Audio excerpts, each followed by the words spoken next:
we are, seeing the dawn of new industry.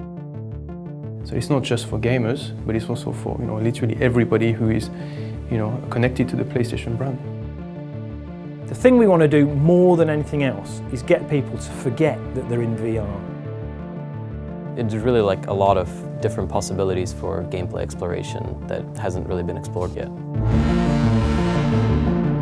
Technical advancement helps game creators to come up with some, totally new experiences. The stars have aligned in terms of technology for VR. So, screens are really good now, the latency's down, the computation power is up, and all these things have kind of come together to mean that we can make VR headsets like Morpheus that really work. We've made a demo that runs 120 frames a second, natively, and when you move around, you can really feel like it's so smooth. Not only is the whole depth perception better because it's all head tracked and it's rendered from the correct viewpoint, but also you have agency inside the world, so you can actually look around and sort of direct your own experience in a way that is even difficult in a traditional game. On one hand, you've got the Move controller, so you've seen the highest demos, and on the other side you can also use DualShock 4. So we have these two options, and depending on the game that people make, they might choose one or the other. The two are very complementary.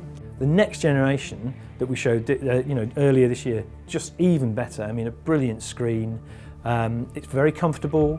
The weight distribution around your head, all those sort of practical things really, really improved. Moving to OLED, that's been a big difference too. So now the demos we had before running on LCD, we were kind of getting used to them. But the moment we kind of switched, it was like, wow. We've had to think from the ground up and design from the ground up for virtual reality experiences. So instead of using a traditional FPS control system on a DualShock, for example, in the Heist, we're using two Move controllers, and you're actually in there, actually shooting baddies, looking around, one-to-one relationship with your hands and the environment. In 20 years, I've felt loads of great moments, of course, but the one time when I felt like the same thing again was the time that we tried VR. But you've got to try it to realize, and that's one of the big challenges we have, because when you talk about it or when you show it on the screen, of course people can sort of imagine, but actually there is nothing like trying it. There's a lot of exciting possibilities to kind of present worlds that feel realistic but are completely not like anything you could actually experience in real life, so I think that's my hope for the project.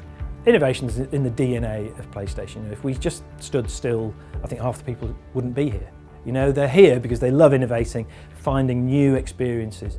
We are here to entertain people, and we cannot do so without trying out new ideas.